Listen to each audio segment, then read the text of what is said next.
Hello and welcome back to Introduction to iOS Applications at SSFS.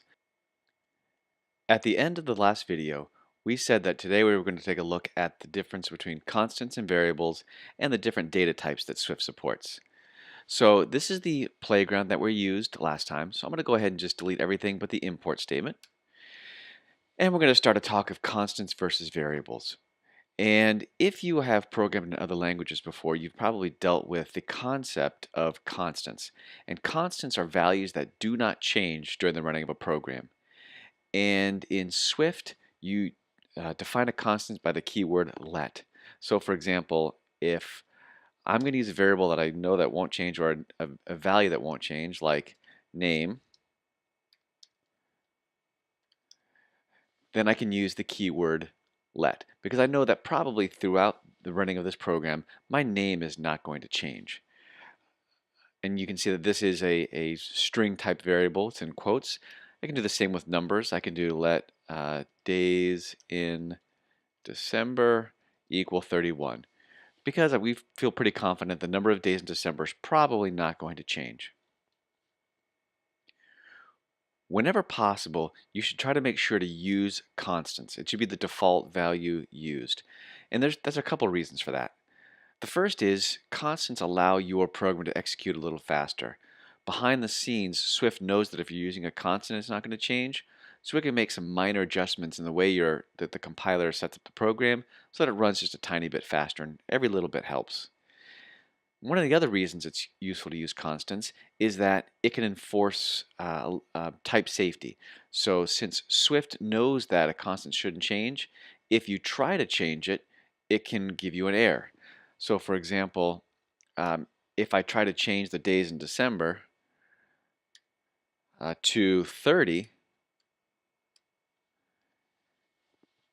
I should see an error, and you can see that Swift says, wait a second, days in December is a let constant. You can't change that. So it's a way to protect you from yourself if you try to change a value that shouldn't be changed.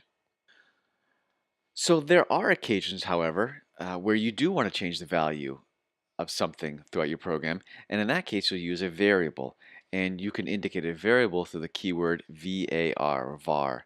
So for example, if I'll have a variable called age, and I'll set it equal to 25. If I age a year, I can say age equals 26, and I should not receive any errors, and I don't because I'm changing a variable, not a constant. So those are the basic differences between variables and constants. I want to talk a minute about how to name a variable.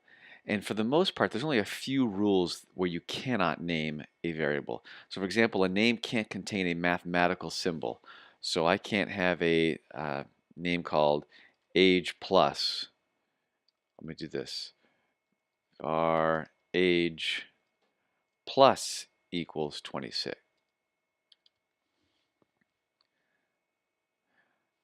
So it thinks that I'm trying to do a mathematical operation, so I'm getting an error with that variable. I can also not use spaces, so I can't say my name equals, because it recognizes those as two different variable values. That doesn't work. And I can't start my variable with a number. So 25 age. Again, it sees that as two different things, and it shows an error in that. So those are really the three main rules for naming variables. Those are the things you cannot do. For the most part, everything else is okay. You can even use emojis or Unicode characters as a variable value, but there really should be a good reason for it. One other thing to remember when naming variables and constants is to be as descriptive as possible. So, for example, up here, I used days in December rather than the value days. And one other thing you'll notice is I use what's called camel case, which means I start with a lowercase letter, and then each subsequent word starts with a capital letter. So days in December. Again, it's easier to read than it was all lowercase or all uppercase. So camel case is the preferred way to do it in Swift, though it's not a requirement. It's just good practice. And again, one of the other reasons we can use long variables is that Swift is really good at code completion. I don't know if you remember when I started typing days, I got there and it already knew I was trying to type that, and if I just hit enter, it puts it in for me. So you can use long variable names or constant names without having to type it in every single time, because Swift will allow you to put it in for you. Okay, I'm going to go ahead and get rid of all these errors. I want to take a few minutes to talk about different data types. Again, if you've had experience in programming before, you've seen some of these data types. We've seen strings, which are just words, characters. We've seen integers, which are whole numbers. There could be doubles, which are decimals, and floats, which are decimals.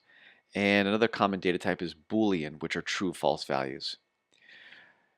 Swift is what's called a type-safe language, which means it requires you to be very specific about what data type you're working with. So for example, if I have my variable age equals 25, I can set it equal to another integer because it knows that age is an integer variable.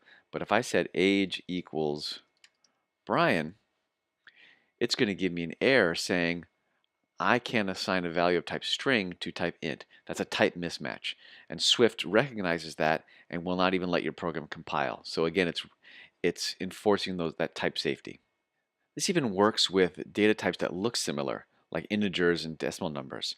So if I could have variable age equals 3, well, a common thing for younger kids is to count their half birthdays. Hold on, I forgot to put my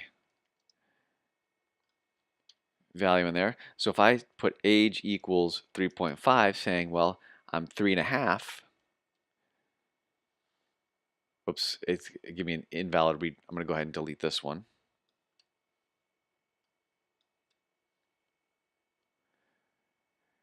You can see it says can't assign the value of type double to type int. So even though they're both numbers, because one's a decimal, I can't assign a decimal number to an integer value or a type double to type int. So even though they look similar, I still can't do it. And most of the time, Swift is pretty good about figuring out what type you have put in. So for example, we know that Brian is a string that has quotes. And we can prove that if we hold down the Option key, so I'm holding down the button next to the Command key, and if I hold the mouse over the variable, you see the cursor changes to a question mark. If I click, it tells me that the variable name is of type string. For age, if I do the same thing, I'm holding down the Option key and then click on age, it tells me it is of type int. So Swift is, even though I didn't tell it was an integer, it inferred that it was an integer. So I'm going to go ahead and delete this. Now there are some times where you might want to force Swift to be a specific data type and you don't want it to infer the wrong type. So for example, I have my age equals 3 and Swift is inferring as an integer type. Well, if I want to allow someone to use half birthdays or have a decimal age, I want to tell Swift, no, I want this to actually be a double or a float. So the way you do that is I'm going to go back to here. I'm going to put a colon after age, and I'm going to say I want this to be of type double. So this says I want age to be of type double, and I'll set it equal to 3. Even though 3 is an integer, and Swift would normally infer this as an integer, I'm forcing it to be a double. So now if I hold the Option key down and click on it, it knows it is a type double. So now if I go age equals 3.5, I should not get that error. And there are several times where you'll want to do this. For example, this would be one if I want to be able to have half birthdays or something like that. There are some cases where you want to create a variable, but you don't want to immediately set its value. So for example, if I have a game and I'm going to have player 1 and player 2, and I want to get the player 1 name, but I don't know what it is yet, I haven't asked for that value, you can see if I just put let player 1 name, it's looking for a type annotation. That means it needs to know what type this is.